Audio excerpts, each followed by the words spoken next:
Chodesh, we're on. It's how to go in base, 90B towards the bottom.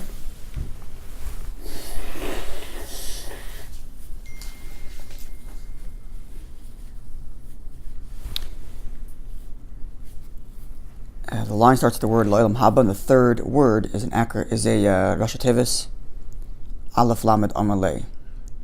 So we quoted yesterday Rabbi Yossi in demonstrating to these heretics who forged the Torah to try to omit any references to the resurrection, and he proved them in their text it does imply resurrection, and it does because the pasuk says of one who sins that he is excised, and then the verse continues, Avoyna ba, his sin is on him. If he's already excised, what's his sin upon him? Where is it being carried? Thus proving there's a time when his body is going to return and he's going to carry his sin then, even after excision, or even after death. Okay. You mean in the afterlife? No. World to come, meaning after the resurrection. Yeah. Not afterlife, the soul without the body. As I mentioned yesterday, the Torah never makes reference to any punishments, reward, at least explicitly, not in the pshat level. There's no references to reward and punishment of the soul without the body. It's all with the body. With the Shema, right? The Teichacha and this passage parsha, it's all physical blessing and physical punishment. So any reference in the Torah to consequence for actions is with body and soul together. That is living. And therefore the Torah says you carry your sin, it doesn't mean the world to come in the afterlife. World to come in this context means the resurrection. We're calling it a world to come because it's our world in a future time, at a future state, post-Messianic era. Okay. So in this chapter, pretty much consistently, Olam Haba, the world to come, means the world of the resurrection, unless it's explicitly stated otherwise. But according to Rambam, but the simple reading of the Gemara, this is the correct. But the Rambam understands all about the afterlife.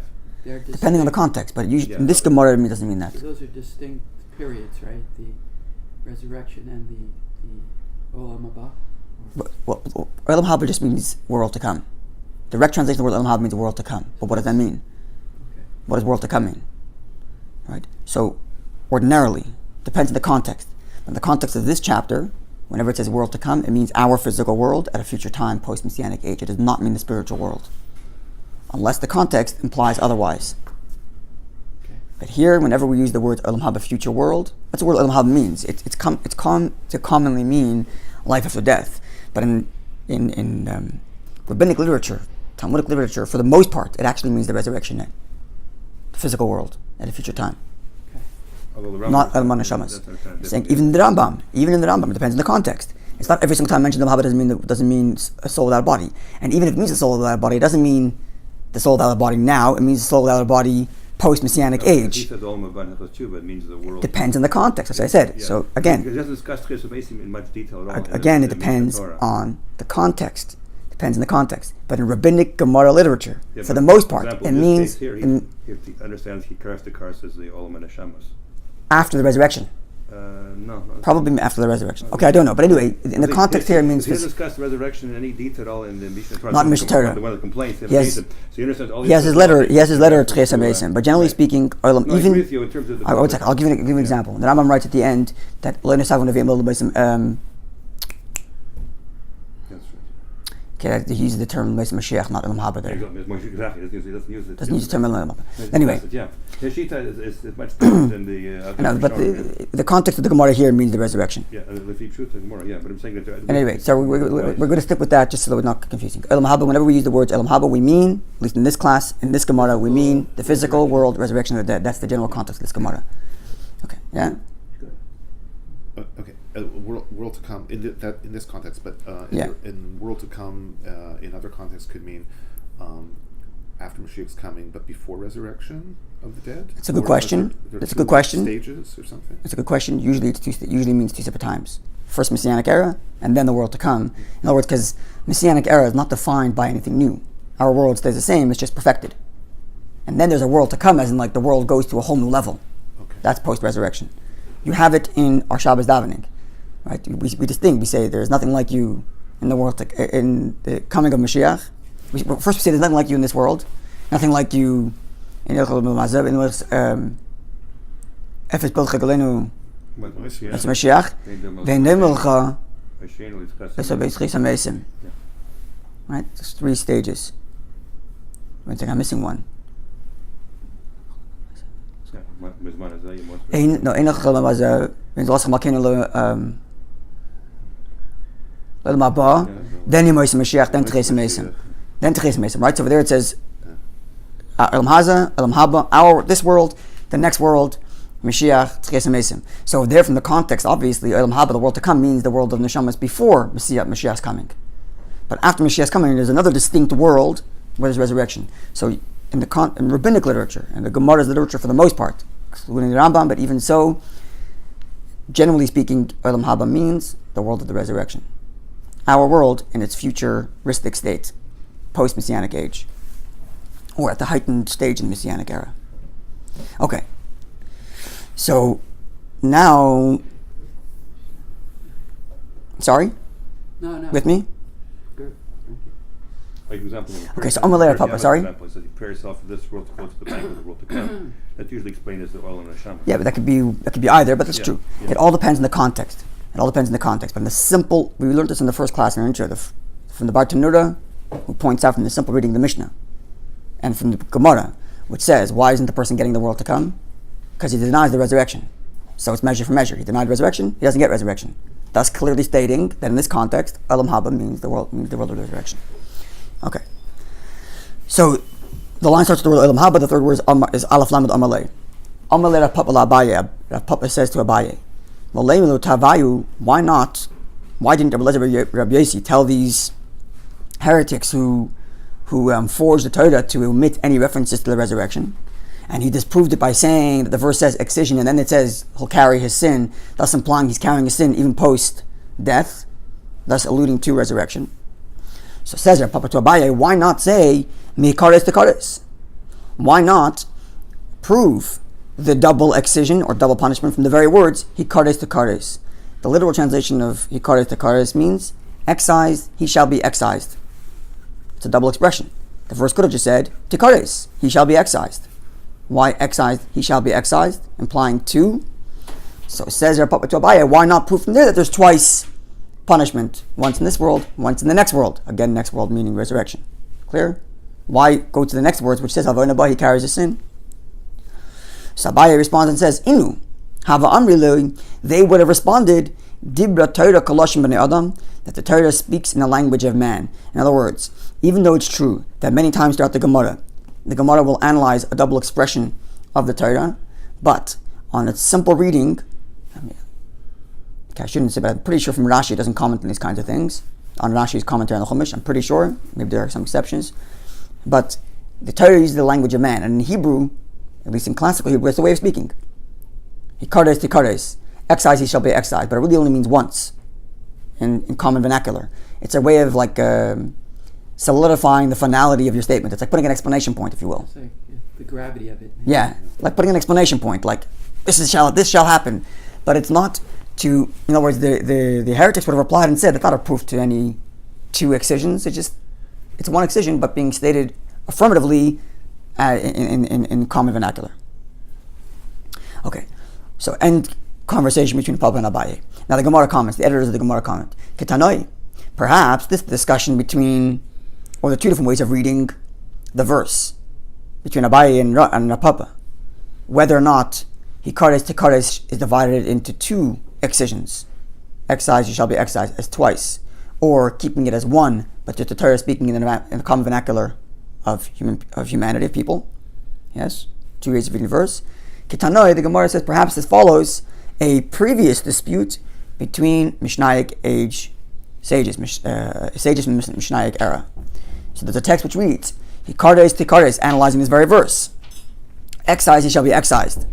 So the first reading says, Hikares B'elam Hamazeh, good morning, excised from this physical world, that is physical death, Tikares B'elam Haba, an excision from the next world, that is to say, he does not take part in the resurrection. Seemingly. Or maybe he does take part in the resurrection, but then is judged and punished again. Perhaps. Again, I mentioned this yesterday, two different ways of reading this. Divid Rabbi Akiva, this is the words of Rabbi Akiva. So Rabbi Akiva clearly learns that Ikares to Kares are two different, distinct excisions. One in this world, and one in the world to come, post-resurrection. Amalei Rabbi Shmuel responds to Rabbi Akiva. The verse already states, Es Hashemu Megadif, this person is cursing or blaspheming. That's the word, thank you. And therefore, V'nichirsa, he shall be excised. So, V'chishlei Shalom Yesh. Are there three worlds? In other words, it's once V'nichirsa, he's excised in that verse, and then Hikares, and then Tikares. Three of them?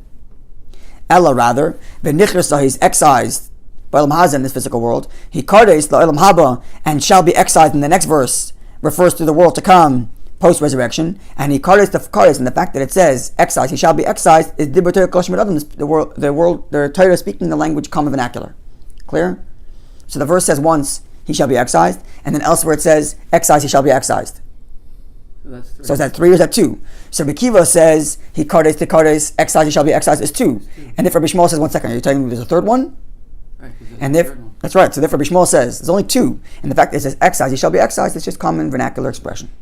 So here you have already a dispute in the Mishnaic age as to how you read Hikares to Kares, as common vernacular or as two distinct excisions. Rabbi Akiva, of course, is the third one for differentness. Yeah, the Gemara doesn't get into that now here, but elsewhere the Gemara discusses how to reconcile these verses in all views. But they don't reconcile. Right? Rashi mentions the Gemara from elsewhere. It's not reconciled between that. Yeah. One's the Vorazora, one's the God. Yeah. Sorry, what do you say? They don't during the Mishnah era. They don't resolve that. The issue That issue. between Rabbi Akiva and Rabbi Shmuel? Yeah. They do. Oh, they do. But it's just not relevant to our discussion here, because our discussion is specifically on the resurrection. Okay, but the Gemara does analyze one element here, and that is Bein Rabbi Shmuel, Bein Rabbi Akiva, both according to Rabbi Shmuel and Rabbi Akiva, Avoyna Ba, the verse which continues the reading, his sin is on him, which Rabbi Eliezer ben Yeshua, Rabbi Yossi ben Eliezer, sorry, yeah? Rabbi Eliezer ben Rabbi Yossi, who earlier said that the verse which reads excised shall be excised, and then says he still carries a sin. That extra word, he carries a sin, to imply that he carries a sin even after excision, is the proof for the resurrection. So both according to Rabbi Akiva and according to Rabbi Shmuel, that word is superfluous, because according to both of them, the double excision is already learned elsewhere. According to Rabbi Akiva, from the two words Hikares to Kares, excised shall be excised, implying two, and according to Rabbi Shmuel, it's from the other verse which says V'nichirsa shall be excised. That's what we were learning yesterday. No, Correct. So, yesterday we mentioned Rabbi Eliezer ben Yossi said that the verse which reads "You shall carry your sin" implies resurrection. So, according to Rabbi Akiva and Rabbi Shmuel, the resurrection excision is already mentioned earlier in the verses. So you don't need this. You don't need this extra word. Avayna ba, he carries his sin. Because it's already been established. It's correct. It's already been established that it's the right word to come. Whichever way, either Rabbi Akiva or Rabbi Shmuel. And therefore, what do they do with this extra verse? Avayna ba. My Avabe, what do they do with this? There's an extra word.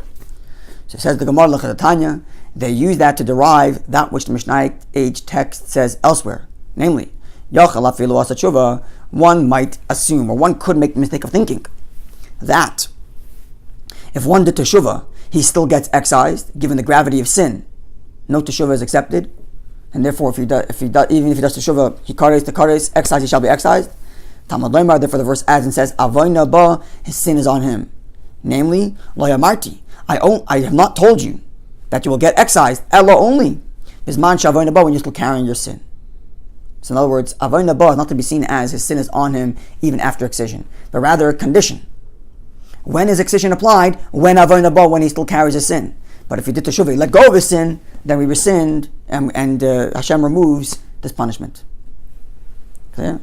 So which comes out that Rabbi Eliezer ben Yossi's derivation from Avoyna ba as resurrection is actually incomplete, because that's coming to teach you that teshuvah can undo that excision, and therefore you'll have to rely on either Rabbi Shmuel's interpretation that v'nichirsa and Hikares to Kares tell you two excisions, or Rabbi Akiva's interpretation where Hikares to Kares, excised shall be excised, as two excisions. One, you mean for Shmuel, right? According to Rabbi Shmuel, Hikares to Kares, excised shall be excised is one, right. But the verse says elsewhere v'nichirsa and he shall be excised is two. Where Rabbi Akiva, the word itself, Hikares to Kares, excised shall be excised, is two. But either way, Avoyna ba, or unless there's a third reading of the verse, unless there's a three-way dispute here, which is also a possibility. Okay. Now the Gemara tells us a story. We meet Cleopatra. Okay, so I'll read the story, and I have a nice insight from the Rebbe on the story, and we'll see if we can have time to share it. It's not the Cleopatra that we're familiar with. This is a general, like a generic name for the queen of Is that right? All queens of Egypt got the name Cleopatra? Reb Meir lived way long after. Before during the base of Mikdash by Sheni. Rabbi Meir lived after during Bayis Sheni. I don't think so. No, after Bashir. He lived way after Bayis Sheni. The Talmud of Akiva. So why couldn't it be the same time? No, because Cleopatra, the Cleopatra we know with the Mark Antony and so on was, It's pre-destruction. yeah, maybe. So the Cleopatra we know Mark Antony is pre-destruction. Yeah, exactly. So Cleopatra could have been. I don't know. Is that true? That Cleopatra was a common generic name for queens of Egypt. Okay, Yeah. it's a possibility. I didn't know that. Yeah, because the Remeir definitely was after the Urban. That's what I when I read, I thought there was a different Reb Meir. Yeah, no, this But unless it just means that, okay, I'll take it. Was that what it says in the footnote there in Ches? No, it's not there. Marsko brings it as well. Yeah, there's a different Cleopatra. Yeah. Okay. Shala Cleopatra Malkasa es Reb Meir. Cleopatra the queen asked Rabbi Meir.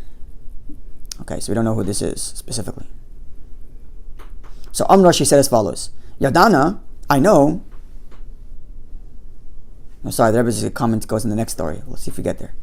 Amra, she said to Rabbi Meir, Yadana, I know, the Chaye Shchivi, that those who are lying down will get up. That's to say, there's the resurrection.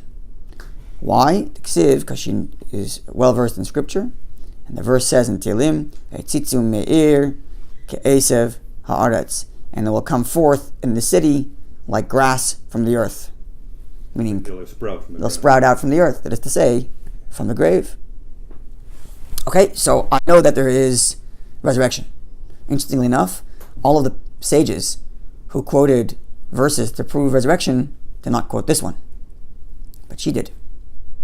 So, but her question is, okay, so she accepts that. Because they want to prove from the Torah. This was from the Tanakh. That's true, they're looking for Torah, not Tanakh. But even though earlier someone mentioned from 3, right? Torah Nevi Meg Suvim. But the main question. The main question was from Torah, yes, that's correct. You can find other verses to support. That's true, especially from Daniel and from others. Exactly, yeah. And Yeshaya. Right, okay. But they want to find that person. Yes, good point. So she accepts that there's resurrection from this verse in Tehillim, which describes people sprouting forth from the earth like grass. But her question is, but when they rise, asks Cleopatra of Reb Meir, Omdim Arumin, do they arise naked, as we are born? Or do they arise wearing clothing, that is to say, they arise the way they died?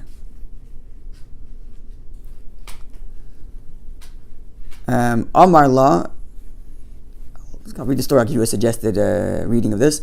Amar La, so Reb Meir told her, Kavachemer Mechita. Let's make how much the more so from a wheat kernel.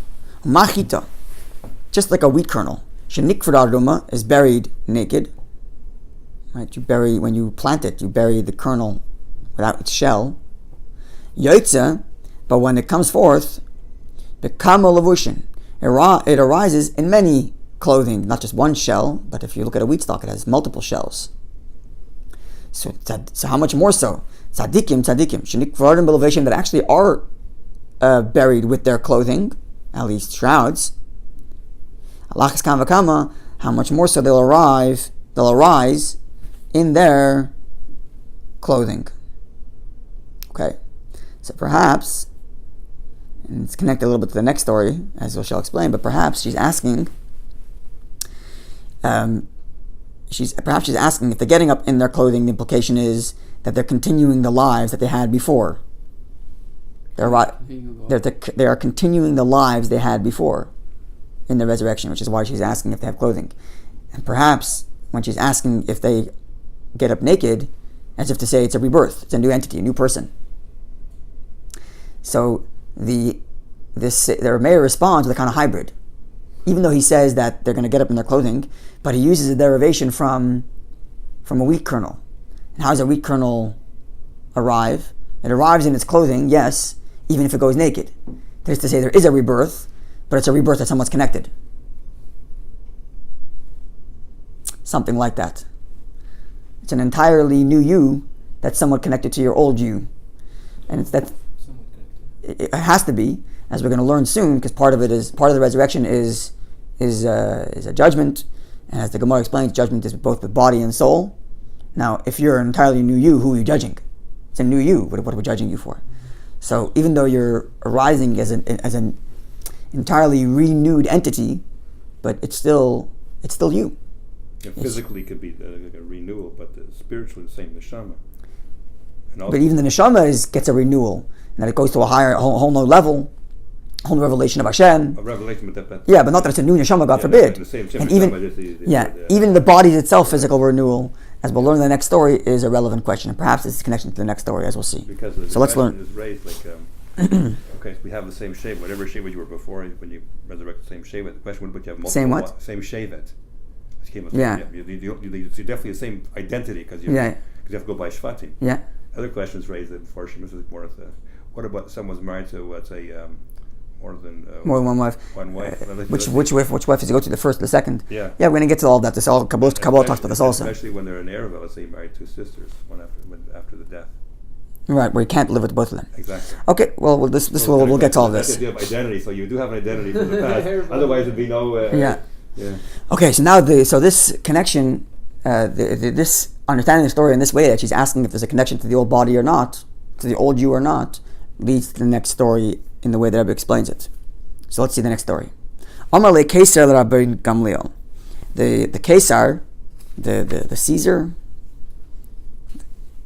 something like that, or maybe the centurion, the local. I don't know if it means the Caesar in Rome, or like the local. What do they call it? The magistrate, who's responsible for Yisrael. I don't know.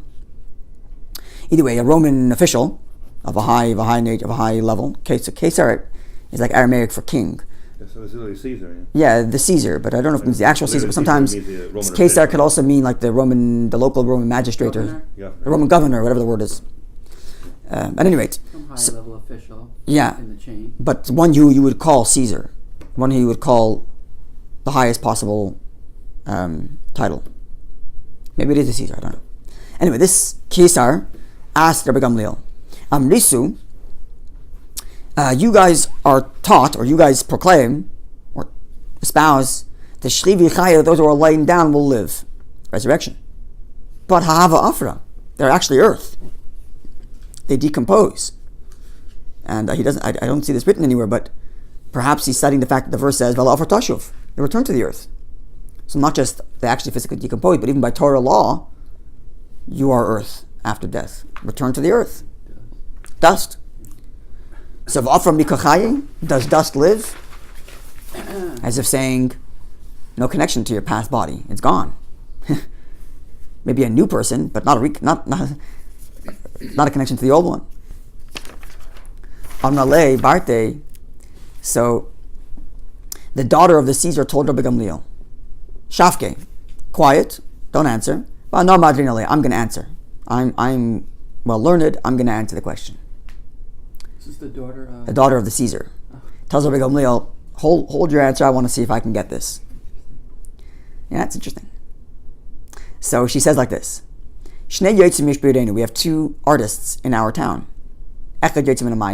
One does art out of water, and one does art using cement. Using what? Sorry? Cement. Literally clay. Clay. Like clay. Yeah. Sculpture. Yeah.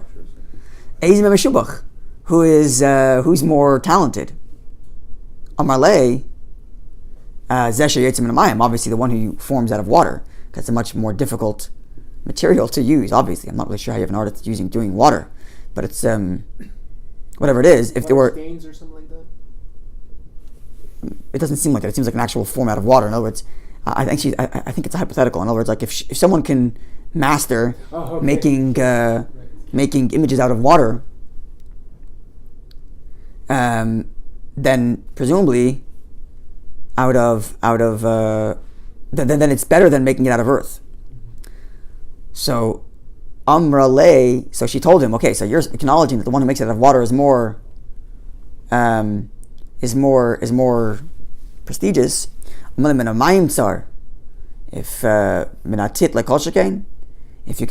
God can make the earth come forth from the water, right, on day number, when does the earth come forth from the water?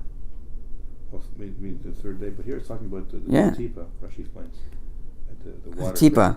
In other words, the liquid seed, is liquid. liquid seed of the Father. Okay. Yeah, it's much like that. I saw it elsewhere a different way. Okay. Yeah. Either way, God creates man from liquid.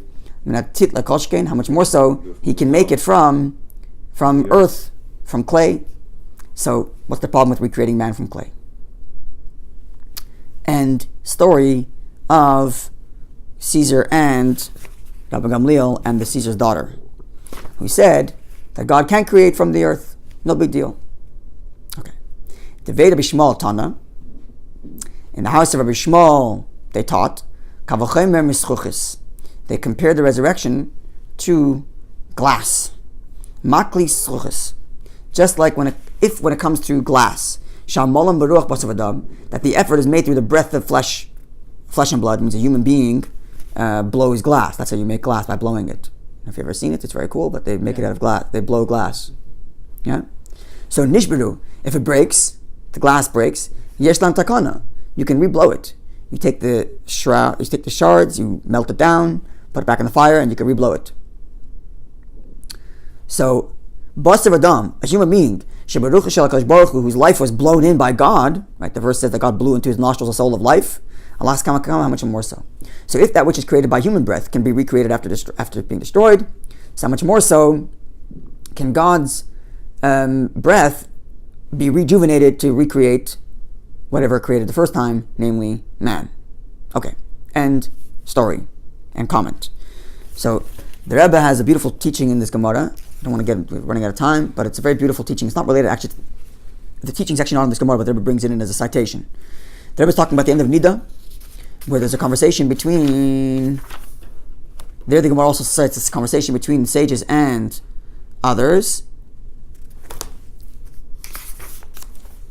Rabbi Shubha Hanani was asked by the people of Alexandria, and they were asked a bunch of questions about people who have died and whether or not they carry impurity. 3 questions. Number 1, the wife of light, who didn't die in the classic sense, she turned into a brick of salt. Does she cause impurity? Likewise, they cited to the verse of the Ben Shunamis, the son of the Shunamis, who Elisha revived. So when he's revived, so when he's dead, obviously he's giving impurity. He's an impure body, he's a dead body. But when he's revived, he still retains the impurity of his old body. And the 3rd question they asked was, in a future time when there's a resurrection of the dead, will they require sprinkling? Meaning, will they require purification? The Rebbe has a whole long explanation. And the bottom line is like this. In the question about the son of the Shunamis who's resurrected by Elisha, the prophet Elisha, in the book of in 2 Kings, right? Where Elisha revives the child, the Shunamis. Over there, they asked whether he causes others to become impure. Whereas when it comes to the resurrection of the dead, they asked, do the people who arise require the sprinkling and purification? That is to say, their question is not whether or not they make other people impure, but whether they themselves are impure. Why would they themselves be impure? Because in their body's reconstruction, they will have come in contact with their own dead bodies, thus making themselves impure. So the question is, can a person make himself impure from his own impurity of death? So a person died, his body's reconstructed. As his body's reconstructed, obviously parts of himself is touching himself, thus making himself impure when he arises. That's the way the Rebbe understands the question. And therefore the Rebbe says that, and the answer they gave him, so Rabbi Shubha Hanani answers the Alexandria people of all these questions, and when it comes to, in the first 2 questions, he says, no, it doesn't make the wife of light does not make him pure because she's not a body, she's a block of salt. The Shunamis does not, the daughter of the son of the Shunamis who's revived does not make others impure because he's alive, not dead. And then when it comes to the resurrection of the dead, he says when they arrive, we'll find out. When they arise, we'll find out. In other words, Rabbi Shmuel is unsure whether or not, when there's resurrection, the people who arise, whether they themselves will make themselves impure. He says, when they arise, we'll find out. So the Rebbe says, we're the 2 sides of the coin. Long, halachic pilpul, but the Rebbe cites this Gemara as 2 sides of the coin. How's that? Because there are 2 ways of looking at this resurrection. Either like the daughter of the Caesar, who said it's like clay, comparing it to clay, or it's like glass. The halacha is, when it comes to clay, when a clay utensil is broken, so long as some part of it still retains its functionality, it retains its own impurity. It's the law. Whereas glass, once it's broken, because broken glass is useless, it loses its impurity. So here comes the question. When there's resurrection, is it like reconstructing clay, and thus it still retains its original impurity? Or is the resurrection like reconstructing glass, which it doesn't retain its own original impurity? And there's two sides of the coin. And therefore, Rabbi Yeshua, the Gemara there, Rabbi Yeshua Chananya says, when they get up, we'll find out. In other words, when they get up, we'll watch them and see how they're being reconstructed. Are they being reconstructed like clay, and that there's a part of the body that's being reconstructed? Or is it like glass, where it's completely gone? And then it connects it to a different thing. We all know about the luz bone. Right? There's a luz bone that remains, and that bone is what God uses to reconstruct the body. So that etzem luz comes from this opinion is where it's in the medrash. It's a bone in the neck, but in Perek Rabbi, it says that the body rots. Traver ravak, it's like a rotted spittle, and God mixes that with the earth like it's clay, and then reconstructs man. Okay, so there are those who learn that actually they both mean the same thing. But let's just say that they're two separate things. One is, so two different opinions as to how the resurrection happens, using bone from the original body, or reconstructed from the earth. So that's the two different opinions. Is it like glass, where it's a completely new body, and therefore does not retain its original impurity? 1 second. Or is it reconstructing the old body like clay, and therefore does retain its own original impurity? And therefore, Rabbi Shua Chananya, when asked whether or not the people will arise, whether they'll need cleansing, he said, "We'll find out. Let's see how they're reconstructed. We don't know how they're going to be reconstructed yet, and let's watch them. We'll see if they're reconstructed like the old body, in connection to the old body, impure. If they're reconstructed entirely new, then no impurity. So which is why I said using the bone is like the clay. It's like the clay, because you actually have some part of the body. Yeah. Okay. Right? So, which is why I said that perhaps this connects to the previous Gemara, where the Cleopatra asked if they arise naked or not naked, asking kind of, do they arise like a new body, naked, or continuation of their old body in clothing? So maybe, therefore, there's a connection a little bit, perhaps. So I want to conclude. It doesn't come with the clothes anyway. That's the point. Okay, so I want to conclude with the ending of the Rebbe's talk here, and it's a mind-blowing statement, but the Rebbe says it, so.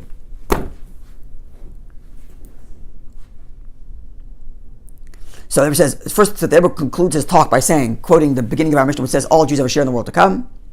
So all Jews are going to return, all Jews will arise from the dead. Nonetheless, says the Rebbe like this, I'm quoting directly. Nonetheless, we might suggest that through their Eisek HaTorah, their involvement in Torah study in this life, we will not be required to have cleansing. Even though every Jew still retains his bone, the etzem luz, which means we're going to be reconstructed from our old bodies. So, which would imply that you need to get cleansing because you are impure, right? Because it's still part of the body. It's like the ceramic. Yes. Nonetheless, as the Rebbe, someone who learns Torah won't need that. Or all Jews, since we all learn Torah, we won't need that. Why? Because our sages say, someone who engages, anybody who makes use of the light of Torah will be that which to resurrection. Or the Yalkut Shimoni, which is a different version, that says, Tel Torah Mechayayu, the dew of Torah resurrects him. That is to say, people who engage in Torah in this life, the Torah is what serves to resurrect them. And at the time of the resurrection, when it comes through the light and the dew of Torah, then that itself cleanses at the moment of resurrection. The citation that has to the Zohar, and there also mentions the fact that we say about Torah, that Torah is like fire, and Torah does not does not Contract. contract impurity. And the Rebbe says in Chagiga, cites the Chagiga where the Gemara says that Talmud Chacham is called Gufon Eish, his entire body is like fire. It's an unbelievable statement they were saying. The Rebbe has a whole pilpul of whether or not we're going to need impurity, and the Gemara concludes by saying we're not sure, and perhaps the reason you might need a purification is because you still have some part of your old body, and then we declared by saying that through our involvement of Torah, we'll get resurrected, and we won't require the purification, because Torah itself does the purification. It's a very mind-blowing statement. The Rebbe has broad shoulders to make such a statement. Of course, he puts footnotes to different sources for this idea from the Zohar, but still to make this kind of statement emphatically takes a lot of very broad shoulders. And From the Gemara, it's not much. nope, not at all. Yeah, That's what I'm saying. That's why I'm saying it's a very heavy statement. But the Rebbe says it, so I'm happy to repeat it. He has the shoulders to say it. I rely on his shoulders, and therefore, to all of our Torah learning here, Hashem protects us in this world, next world, and even cleansing required post-resurrection, taken care of through our Torah study. Unbelievable. Like this is a tzaddik matame. Yeah, that's also a question. Yeah, no, but some use the same. By the way, you should know, notwithstanding that whole thing, we don't accept it. notwithstanding that whole discussion, notwithstanding the fact that usually Chabad is like Kabbalistically inclined, when they were built his father-in-law's kever, he built it in such a way that has a barrier so a kohen can be in there. Yeah, but I'm saying the same concept. A similar concept, yeah. Even Some carried it for. I think I want to get a class here on that. We'll leave that for now. Anyway, have a good chodesh and have a good day.